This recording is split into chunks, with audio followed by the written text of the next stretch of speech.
pa natin kasama, ipag-pray nyo, kaya yan sa prayer. Kuha sa prayer. Kuha sa prayer yan, okay? At yung mga nagpe-pray for future husbands, nakukuha din sa prayer yan. At yung mga future wives, kuha sa prayer yan, okay? So, may cutting of ribbon pa tayo. Okay, praise God. Talaga naman kompleto ng ating Valentine. Yan. Praise God. You know what? I noticed that this group is a teaching group. Simula pa kanina, simula tayo sa worship, meron ng preaching. Sa testimony, may preaching. Sa giving, may preaching. Talagang teaching church ang church natin. Pag hindi pa naman kayo tumalino niyan, ano? Ha?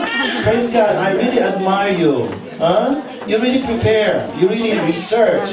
Kapag tumatayo kayo, you have the Word of God in your hands. And that is the goal this year. That we will fill up our,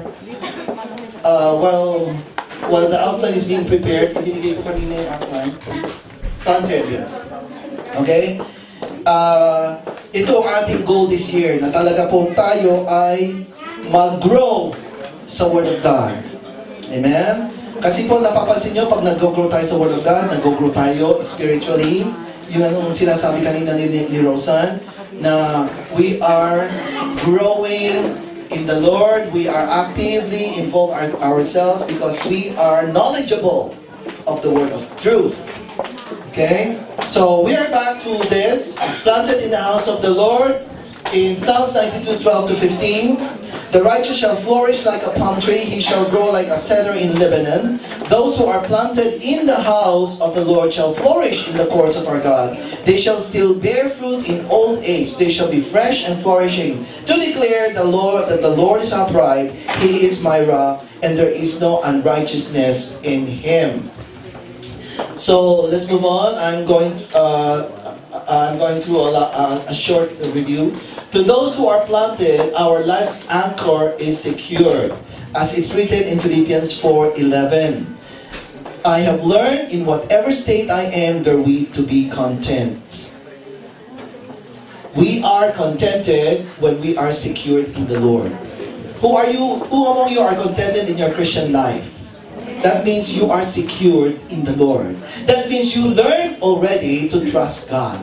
That means whatever circumstances around you, problema man yan, hindi nyo man masolve yan, alam mong ang Panginoon ay naririyan. Amen? So, if we are planted in the house of the Lord, our life is secured. We have union with the Lord. And we know that if we and the Lord are one, our desires, we are willing to obey the will of God, then there is unity, there is intimacy, na hindi po tayo magkakamali sa mga decisions natin because it is the Lord who is deciding for us on our behalf. Okay? Then all comfort in life is found only in Him. We will never experience situations where we will be left alone.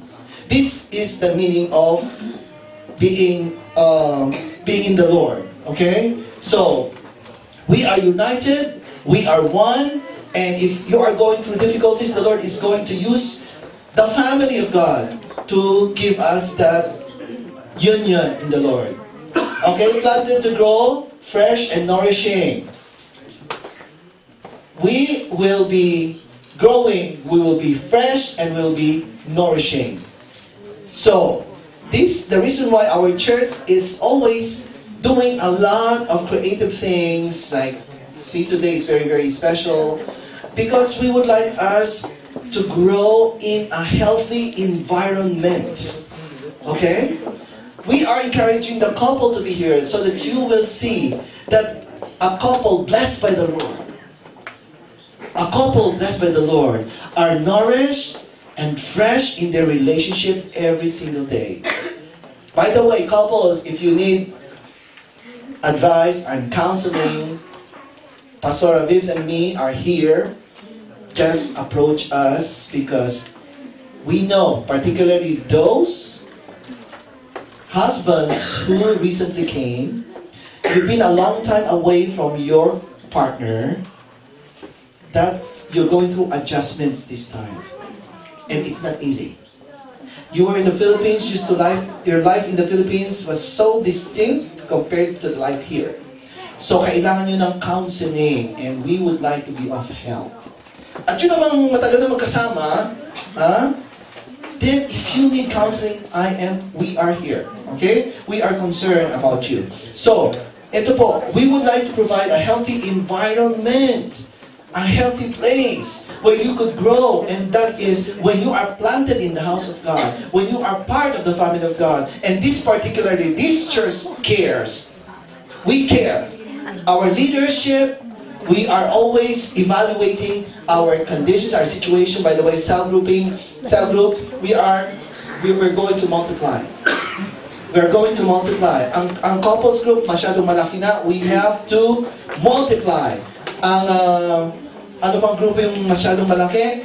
Our Pastor Vera is making a way that we could mix the group so that we could revive and we could have more cell group and much more healthier.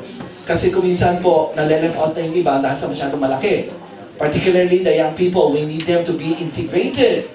Okay, because they are starting to grow, and our visitors who would like to really join us, we would like you to be part of our small groups. So the small group dynamics, we're having time of prayer, sharing, and just, you have a shoulder to cry on when you need help, because we have leaders, we have counselors, and we are here for you.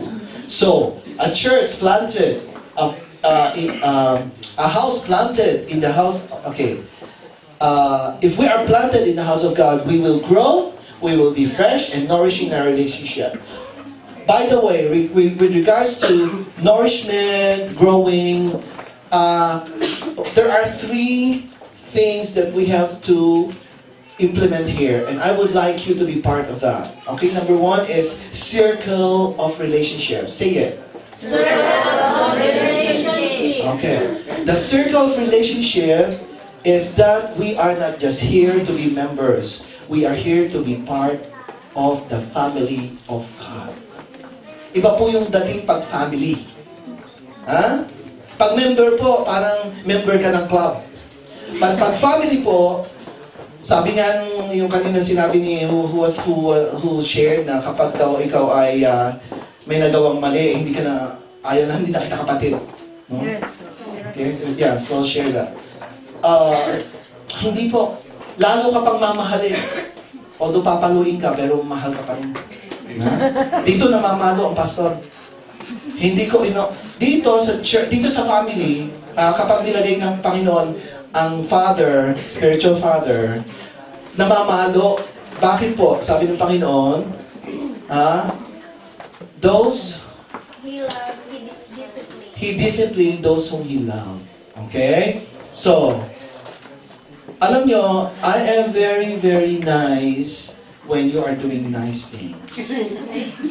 Okay? Pero pastor is very strict when you need discipline. I'm saying it from the pulpit. Para hindi kayo medyo nasyasya. Bakit si pastor pinagsabihan ko? Tinawag ako sa office.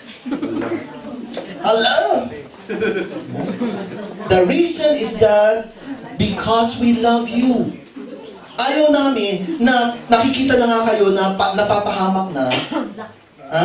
Walang sinasabi kasi baka masaktan, baka mawala. Okay? Yung lost sheep, nawala siya kasi napabayaan. Sa dami nung ilang bang sheep daw yung hatak-hatak ng okay, sa dami, 99 sheep. Okay, 99 sheep. So, yung isa, matigas ang ulo. Ayaw sumunod sa iba, gustong laging nasa ulap. Namamasya kung saan niya gusto. Yeah? So, nawala. Anong ginawa ng shepherd? Iniwan muna niya yung 99, kasi yung mga 99 masunurin. May isang matigas na ulo. Alam niyo bang ginagawa ng shepherd? Na-realize, we learned this. Yun daw mga shepherd, kapag daw yung sheep ay matigas ang ulo, Anong ginagawa niya? Palo. Pero anong effect ng palo? Alam niyo ba yung effect ng palo? Hindi lang masakit. Pinipilay. Yun. Pinipilay. Ang tindi naman. Akala ko ganun lang. Okay. Ulit. Pilay pala yun. Kaya, anong nangyayari sa kanya? Nakita niyo yung sheet na ano? Na nawawala. Ang picture ay nakakarga na siya. Karga-karga siya kasi pinilayan siya talaga nung shepherd. And that give this sheep a lesson. That next time, hindi na siya lalayo. You know, we're learning from the animals. Last Sunday, we learned from the ants. Ngayon, we're learning from the sheep. Next week, ano pa kayang animal? Anong animal ang gusto niyong aralin? Anyway. So, we as a family, there should be love. We should show care to one another. We should rebuke one another. If you really love your brother or sister, open rebuke is better than secret love. Kasi ayaw natin na tayo ay napupunta sa impyerno. Mabuti dito magkasakitan na. Sige, masaktan ka na, ayaw lang kitang makita, nasa impyerno ka. Ayan, sige. Are you getting the point? We as a family, we are circle of relationship is what we emphasize here. You are a brother, you are a sister to us. Because who is our Heavenly Father? Who is the head of this church? Jesus Christ. And that is the plan of God. That we, in 1 John 1:12, to those who receive Him, to them He gave the right to become children of God.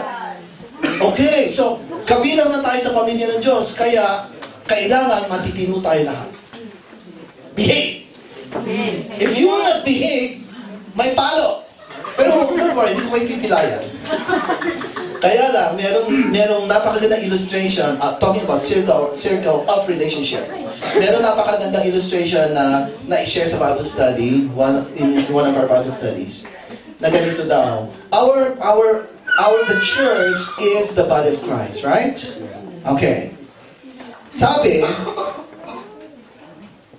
the Lord would rather see this body na walang mata, bulag, na pilay, pero makakapasok sa langit.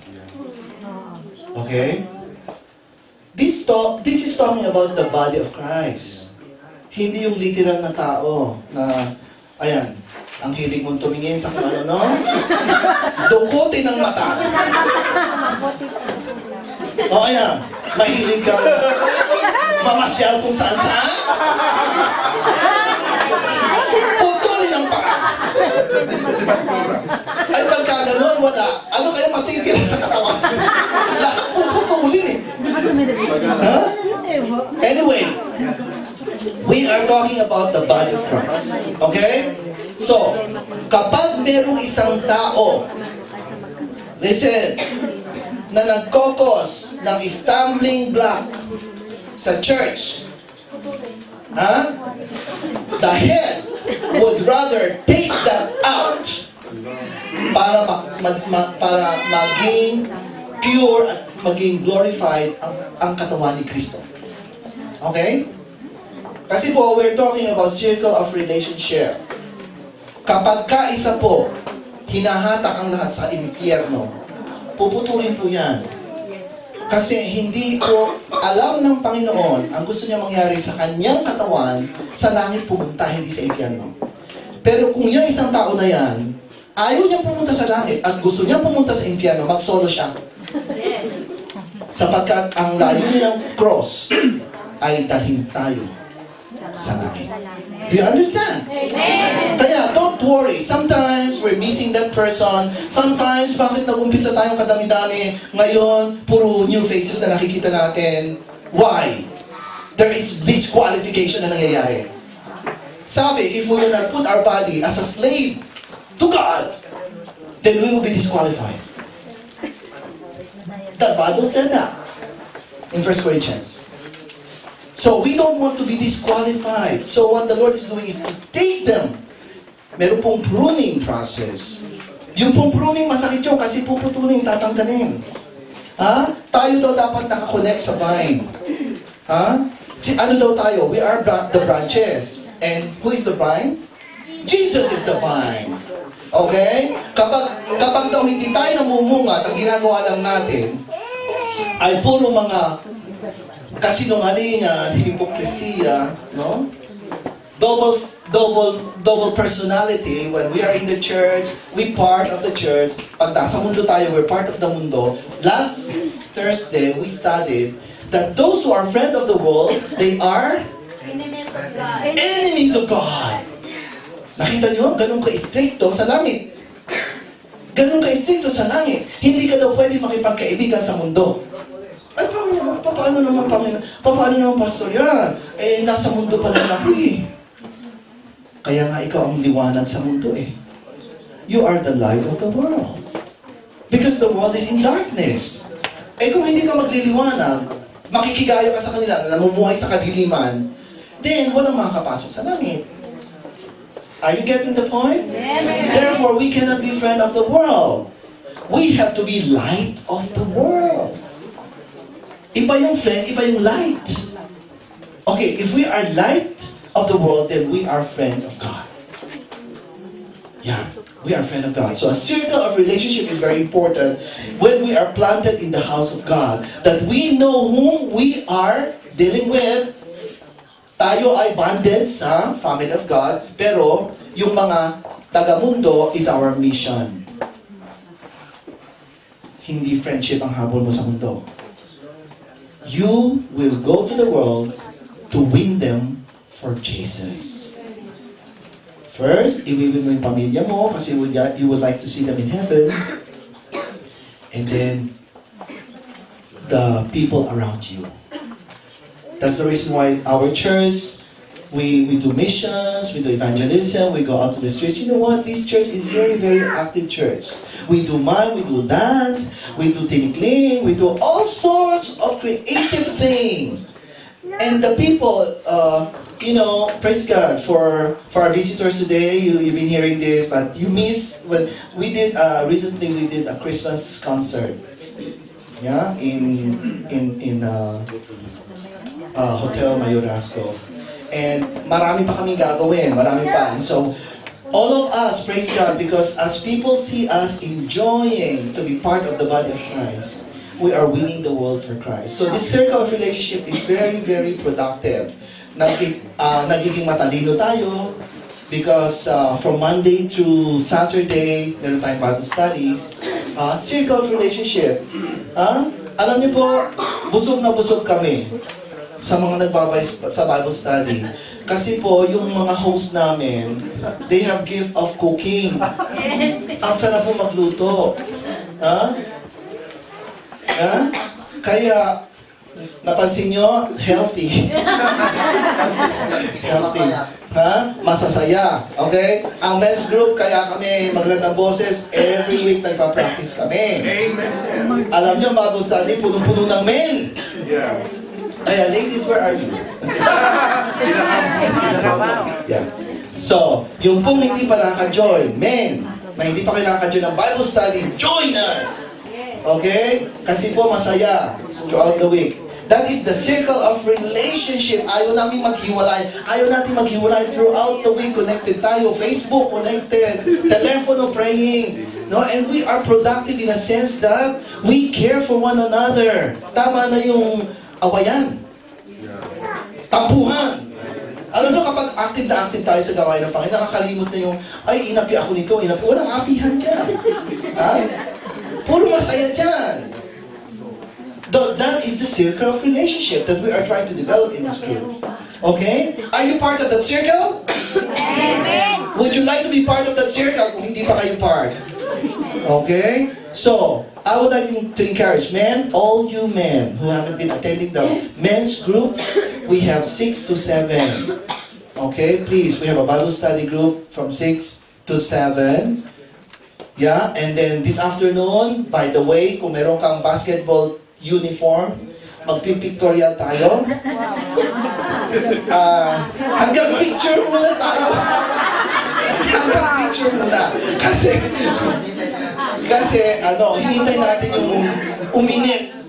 Kasi kapag tayo nag-basketball ng malamig, simple naman yung uniform nyo. Yeah? By the way, naka-schedule na yan. Yung ating June and meron tayong sports fest during summertime.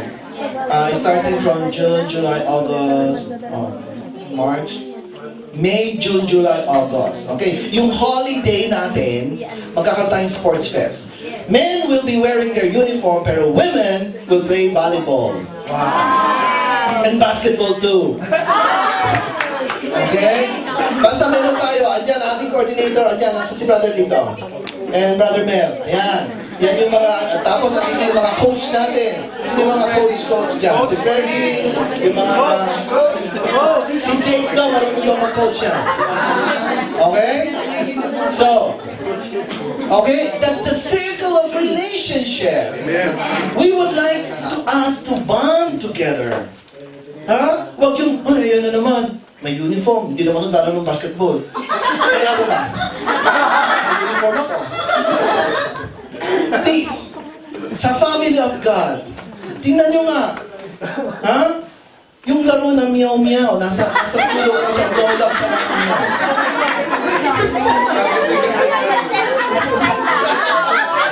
Oh, kasali siya sa game. Kala nyo ba? Ha? So, kayo, dito sa pamilya ng Panginoon, wala dito matangkad, wala dito payat, wala dito mataba. Wala, hindi natin nakikita na dyan. Ang nakikita natin ay, tayo ay game ng game. Game na! Sa lahat ng ating ginagawa. Because we are part of the family. Nobody will criticize you. Hindi naman mo, hindi siya makatakbo.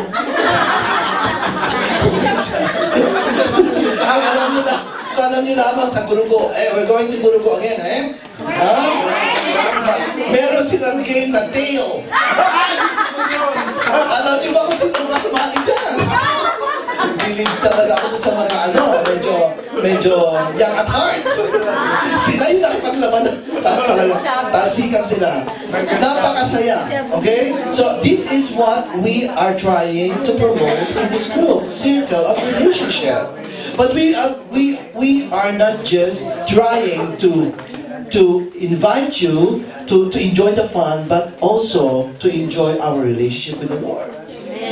Because if we all are children of God, wala po dito walang mababa, walang mataas. Wala pong pataasan dito.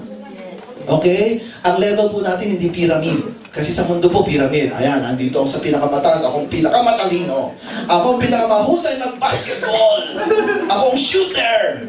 Okay? Idadaw yung mga hindi marunong. Ang lapit-lapit mo lang, hindi mo ba makashoot? Ha? So, dito, wala po yan. Wala po yan. Okay? Kung meron, isumbong niyo sa akin. At ating pimilayan. Okay. So, that is it. I hope you're getting the point. The circle of relationship is what we value here. We would like you to be part of the family of God. We would like you to feel important and be part of this. Alisin niyo po yung hiya-hiya. We would like to see you always joining the fun, everything that we're doing. Kahit support lang kayo. Okay? Yung mga hindi marunong mag-basketball, kahit taga-cheer. Pero matututo kayo. Kasi magkakaroon tayo ng basketball clinic. Anyway, those are the plans. Magkakaroon tayo ng mga clinic doon po sa Gurugo.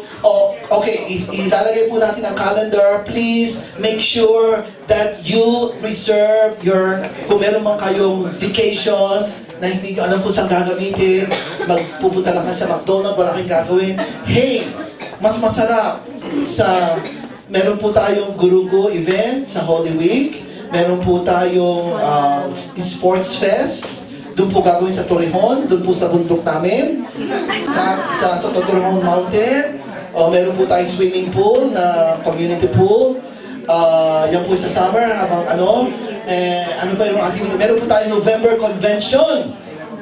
Okay? So, gagawa po tayo ng paraan para po unti-unti po tayo sa cell group. We would suggest that the cell group would start yung mag-save para sa convention. What is 79, 80 euro for 3 days in the hotel? Ha? Kung yan ay isa-save nyo na in a week, 1 euro each, when November comes, meron kayong 80 euro. Right? Tama ba yun? 1 euro November, meron kayong 80. So, hindi nyo sasabihin, wala akong pera, hindi ako makakapunta. No. It's just a matter of, cell group leaders, magkaroon kayo ng idea. Para sa ganoon, lahat makasama. Kasi po, ang convention natin ay sa hotel, tapos kain tulog, tapos convention, conference, bonding, international environment, para po nasa langit. Yun po. Okay, so meron po tayong Fire Vision class. Yung pong gustong humabol, meron pong hahabol, Sister Esperanza. Kung sino pa pong gustong humabol, nag-i-start pa po tayo. We are just starting on our first book. Okay? So, it's between 3:30 to 5:30. This is for your personal development. And this is for your good. Kasi po, this Fire Vision will open door for you. Actually po, gusto ko ma-explain sa inyo, para po hindi nyo kine-question yung fee. Meron pong fee na 20 euro per book, that per unit po yon, and we have 3 units. Okay, so every month, you are getting different books. Ito po ay recognized ng University of the Nations. Kaya po merong fee. Kung kayo po pupunta sa school, it would cost like 2,000 to 3,000 to enroll. But you know what? I was given by the Y1 the privilege to multiply the vision, and instead of punishing you with 3,000, we're just asking 20 euro so that this Fire Vision could multiply. Alam niyo kung saan pupunta yung 20 euro na yon? Pupunta po yan sa Mallorca team, pupunta po yan sa Minorca, pupunta sa Ireland. That's what the whoever is going to teach. Diyan po kinukuha ang kanyang pamasahe. Diyan po kinukuha. Yung pong 20, yung po ay inyong pong donation so that this vision would grow. Are you understanding it? So, wag po naman kayong pag nilapitan kayo ni Sister Mary, ay sayang yung 20 ko. Huwag kayo po manghinayang. Ito pong when we are talking about schooling, invest.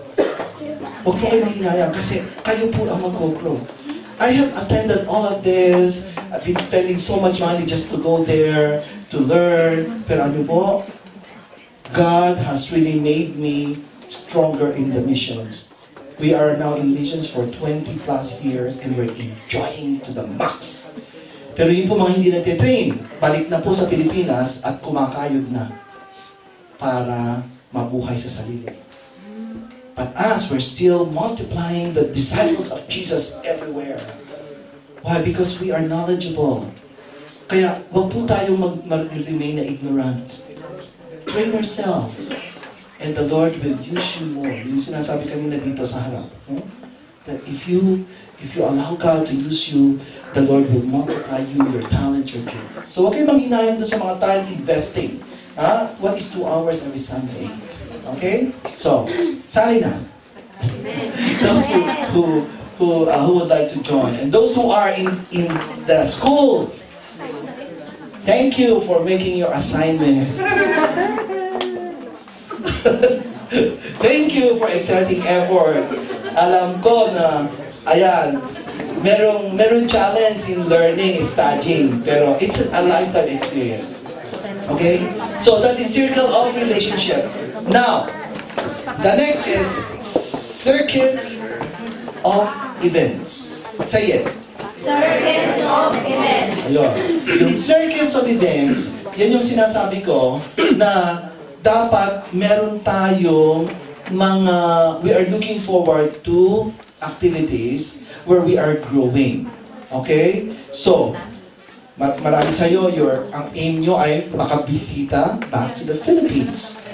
Once you have your papers, so that is one of the circuit of events that you are looking forward to, that motivates you.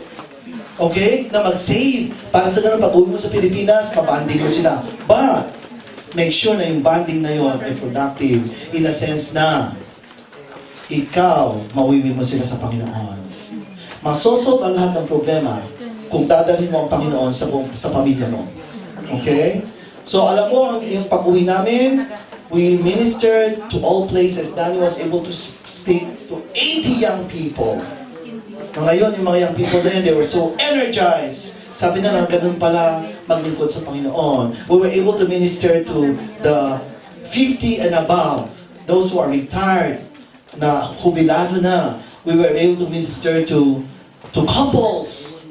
So, all of these opportunities, pag-uwi nyo, kapag kayo well-trained, hindi kayo matatakot to even stand up sa church pulpit and testify what God is doing in Madrid, what God is doing in your life.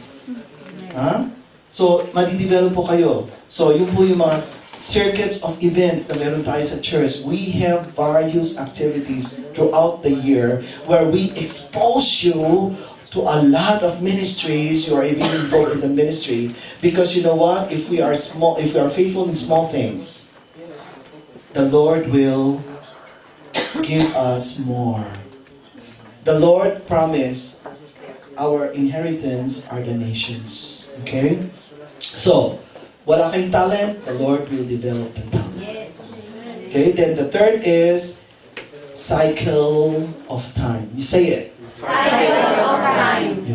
Yung cycle of time, we're talking about ano ang ginagawa mo sa iyong buhay. Is your life being productive? Ilang taon ka na ngayon? Nung last year, nasan ka? Where were you? You were just an attendee. This year, ano ka na? You're already a team leader. Next year, ano ka? You're already involved to missions.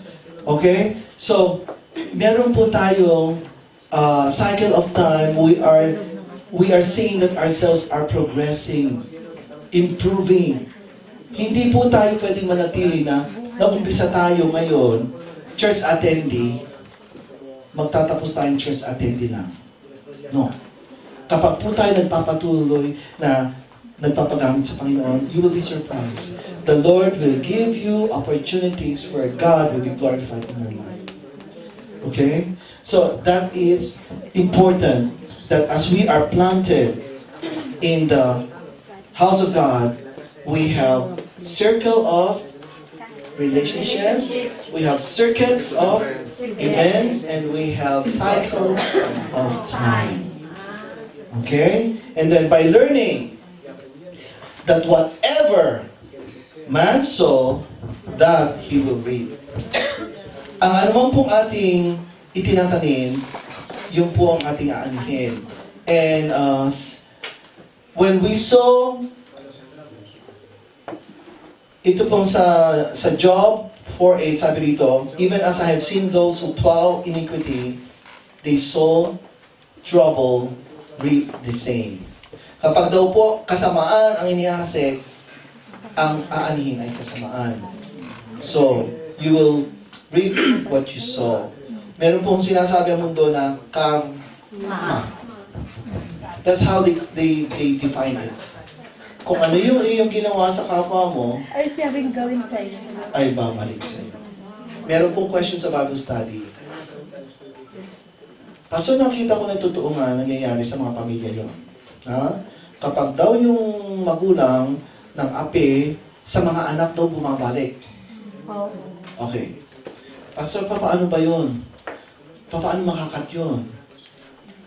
Paano ma-stop yun? Ayaw kong mangyari yung mga nangyari doon sa aking pamilya. Anong sagot? You have to cut the generational sin in your family. You have to cut it. How do I cut it? Of course, you will share the gospel to your family.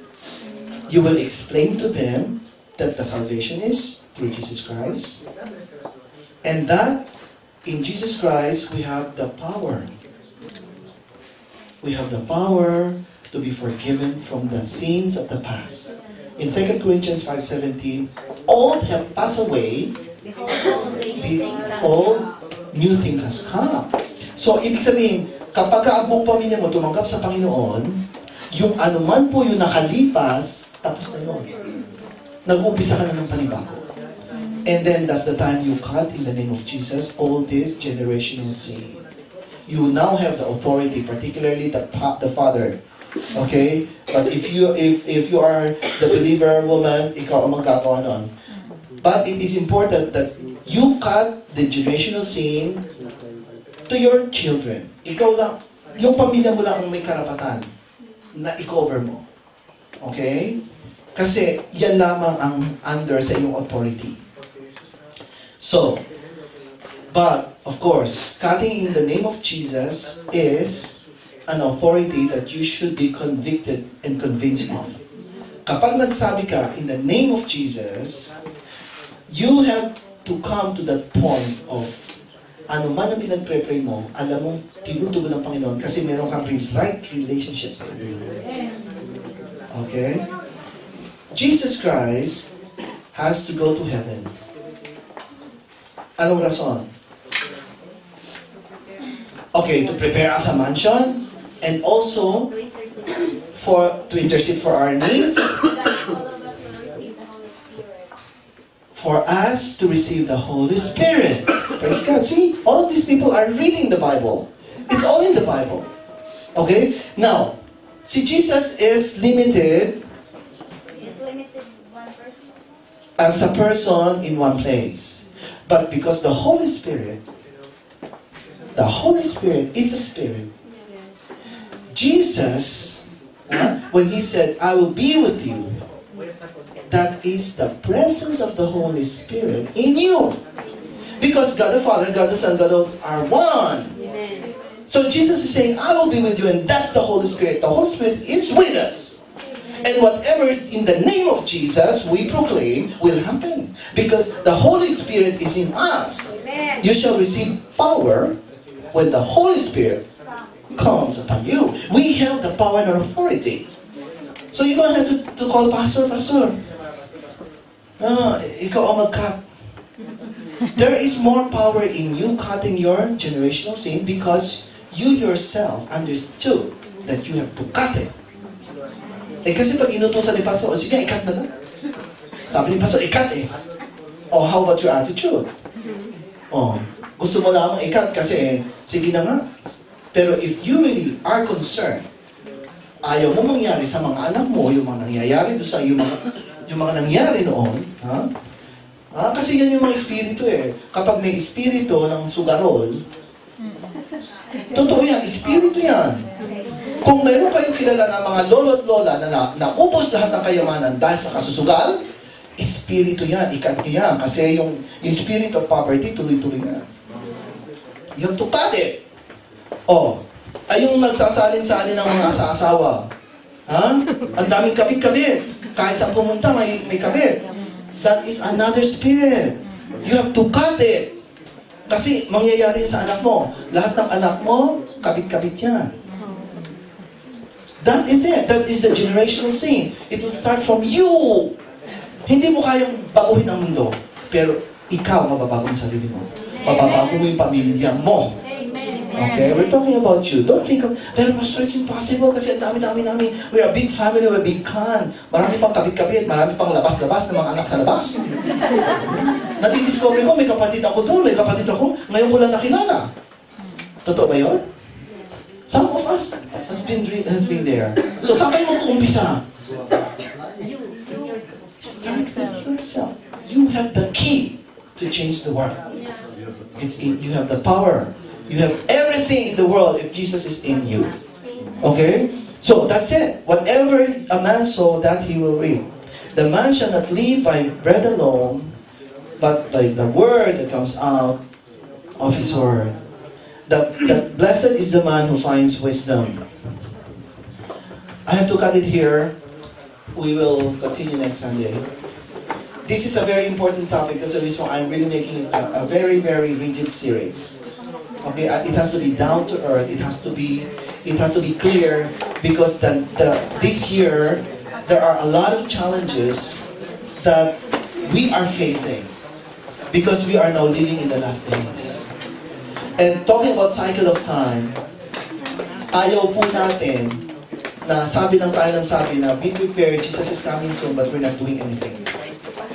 We would like to prepare your family. We would like to go to the world because one of the signs of the world is the gospel will be heard and the end shall come.